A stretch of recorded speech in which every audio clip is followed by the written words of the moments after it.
السلام علیکم سامعین کرام، میں ہوں شاداب اصغر۔ امید ہے کہ آپ سب خیریت سے ہوں گے۔ مسجد نبی کا صحن تھا۔ آقا علیہ السلام جلوہ افروز تھے۔ صحابہ کرام رضوان اللہ اجمعین سامنے تشریف فرما تھے کہ سرکار دو عالم صلی اللہ علیہ وسلم نے دروازے کی جانب اشارہ کیا اور فرمایا کہ ابھی اس دروازے سے ایک جنتی داخل ہوگا۔ کچھ دیر کے بعد صحابہ کرام نے دیکھا کہ ایک انصاری صحابی اس حالت میں مسجد میں داخل ہوئے کہ ان کی داڑھی مبارک سے تازہ وضو کا پانی ٹپک رہا تھا۔ وہ اندر آئے اور خاموشی کے ساتھ ایک سائڈ پہ بیٹھ گئے۔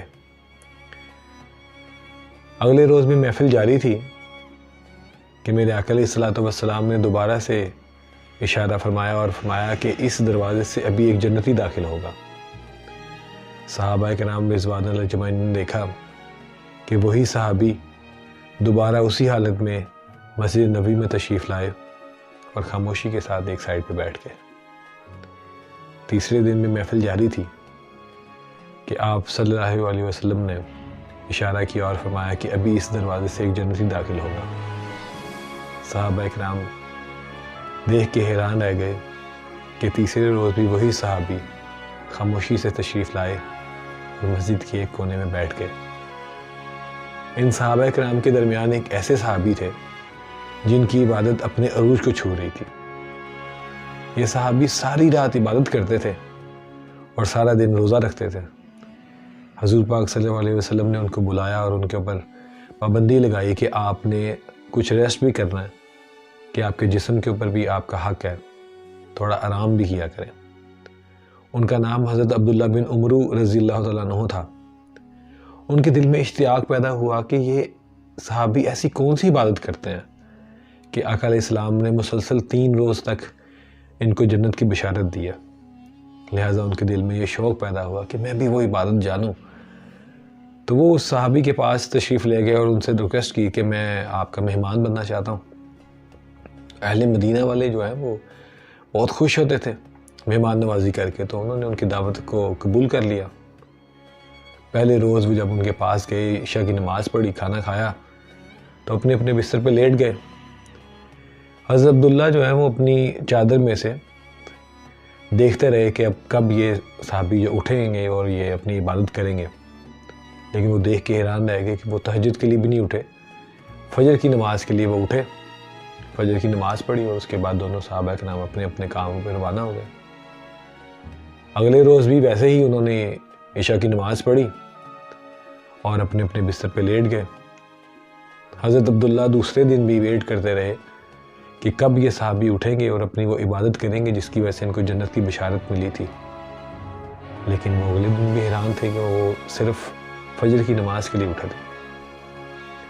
تیسرے دن میں انہوں نے یہی عمل دیکھا اور تیسرے دن بھی وہ حیران رہ گئے کہ اس دور میں تو ہر صحابی جو ہے وہ تہجد کا باقاعدہ اہتمام کرتا ہے، لیکن یہ صحابی جن کو آقا علیہ السلام نے مسلسل 3 روز تک جنت کی بشارت دی تھی، صرف فرض کے لیے اٹھتے ہیں۔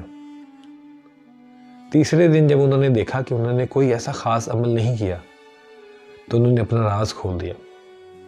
انہوں نے ان سے ریکویسٹ کی کہ میں ایکچولی آپ کے پاس حاضر ہوا تھا کہ ہم لوگ ایسے مسجد نبوی میں بیٹھے تھے کہ آقا علیہ السلام نے آپ کے بارے میں 3 دن تک مسلسل جنت کی پیشن گوئی فرمائی تھی، تو میں جاننا چاہتا تھا کہ آپ ایسا کون سا عمل کرتے ہیں۔ تو وہ صحابی مسکرائے اور انہوں نے عرض کی کہ میرا تو عمل آپ کے سامنے ہے، میں کوئی ایسی خاص عبادت تو نہیں کرتا۔ حضرت عبداللہ جو ہے انہوں نے ان سے اجازت مانگی اور جب جانے لگے تو دروازے کے پاس پہنچے تو اس انصاری صحابی نے ان کو بلایا اور کہا کہ ہاں ایک عمل ہے، اور ایسے اپنے دل کی جانب اشارہ کیا اور فرمایا جب میرے کسی مسلمان بھائی کو کوئی نعمت ملتی ہے، اللہ سبحانہ و تعالیٰ کی طرف سے اس کو کوئی انعام ملتا ہے، تو یہاں پہ کوئی تکلیف نہیں ہوتی ہے، یہاں پہ کوئی حسد نہیں ہوتا ہے۔ میں اپنے مسلمان بھائی کے بارے میں کوئی کینہ نہیں رکھتا۔ رات کو سونے سے پہلے میں اپنے دل کو ٹٹولتا ہوں اور میں اس چیز کا مشاہدہ کرتا ہوں کہ میرے دل میں کسی مسلمان بھائی کے لیے کوئی بغض تو نہیں ہے، اور سونے سے پہلے ہر ایک مسلمان بھائی کو معاف کر کے سوتا ہوں۔ حضرت عبداللہ رضی اللہ تعالیٰ عنہ نے بلند آواز میں فرمایا، ہاں یہی ہے وہ عمل، ہاں یہی ہے وہ عمل، ہاں یہی ہے وہ عمل۔ سامعین کرام، ہمارے آج کے دور میں ہم لوگ اپنی پریشانیوں کی وجہ سے پریشان نہیں ہیں، ہم لوگوں کی خوشیوں کی وجہ سے پریشان ہیں۔ خدا را اپنے دلوں کو لوگوں کے بغض سے پاک کیجئے، لوگوں کے انعام کے اوپر خوش ہوئیے، ان کو ملنے والی انعام کے اوپر خوش ہوئیے۔ اللہ تعالیٰ آپ کو اپنے حفظ و امان میں رکھیے۔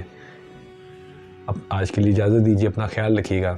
اللہم صلی علی سیدنا و مولانا محمد و علی آلہ و صحبہ و بارک وسلم وصلی علیہ۔